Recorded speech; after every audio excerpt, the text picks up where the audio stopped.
Teori belajar humanistik. Belajar adalah proses kompleks yang terjadi pada setiap orang sepanjang hidupnya. Menurut teori humanistik, proses belajar harus dimulai untuk kepentingan memanusiakan manusia. Sedangkan humanistik pada hakikatnya merupakan kata sifat yang berarti pendekatan. Tujuannya yaitu untuk memanusiakan manusia. Assalamualaikum warahmatullahi wabarakatuh. Perkenalkan, nama saya Rizka Cahayulandari.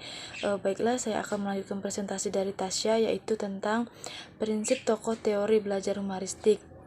Dari prinsip tokoh teori humanistik itu terbagi menjadi 3, yaitu 1. Arthur Combs tahun 1912 sampai dengan 1999. Combs menyerahkan banyak perhatian pada dunia pendidikan. Dan yang kedua, Abraham Maslow. Abraham Maslow mengemukakan bahwa individu berperilaku dalam upaya untuk memenuhi kebutuhan bersifat hierarkis. Dan yang terakhir, Karl Ransom Rangers pada tahun 1928 ia memperoleh gelar master di bidang psikologi dari Columbia University dan kemudian memperoleh gelar PhD di bidang psikologi klinis pada tahun 1931. Baiklah, presentasi selanjutnya akan dilanjutkan oleh Winda Ariska. Assalamualaikum warahmatullahi wabarakatuh. Di sini saya Winda Ariska akan melanjutkan presentasi dari Rizka Cahayaulandari.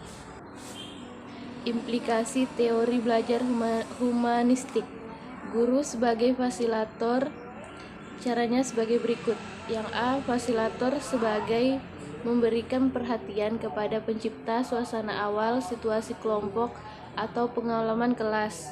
Yang B, fasilitator membantu untuk memperoleh dan memperjelas tujuan perorangan di dalam kelas dan juga tujuan-tujuan kelompok yang bersifat umum.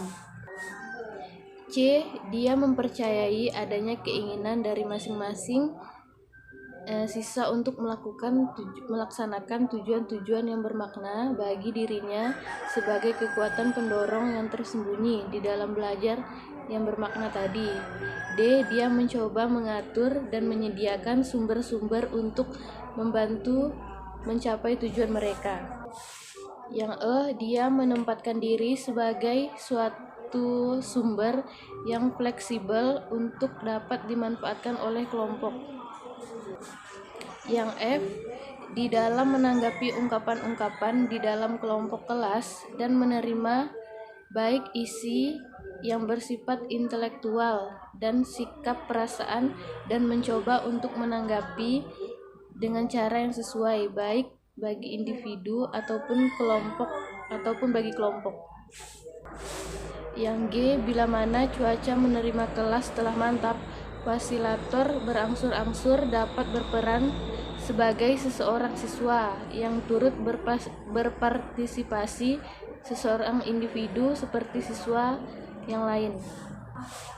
Yang H, dia mengambil prakarsa untuk ikut serta dalam kelompok, perasaannya dan juga pemikirannya dengan baik, menuntut dan juga tidak memaksakan, tetapi sebagai suatu adil secara pribadi yang boleh saja digunakan atau ditolak siswa. Yang I, dia harus tetap waspada terhadap ungkapan-ungkapan yang menandakan adanya perasaan yang dalam dan kuat selama belajar. Yang J, di dalam berperan sebagai seseorang fasilitator, pemimpin harus mencoba untuk mengendalikan dan menerima keterbatasan-keterbatasannya sendiri. Assalamualaikum warahmatullahi wabarakatuh. Perkenalkan, saya Indah Purnamasari. Di sini saya akan menjelaskan aplikasi teori belajar humanistik. Guru memfasilitasi pengalaman belajar kepada siswa dan mendampingi siswa untuk memperoleh tujuan pembelajaran. Siswa berperan sebagai pelaku utama yang memaknai proses pengalaman belajarnya sendiri. Di sini, ketika siswa memahami potensi dirinya, diharapkan siswa dapat mengembangkan potensi dirinya secara positif. Peran guru dalam pembelajaran humanistik ini adalah sebagai fasilitator yang memberi perhatian lebih kepada penciptaan suasana awal, situasi, kelompok, atau pengalaman kelas.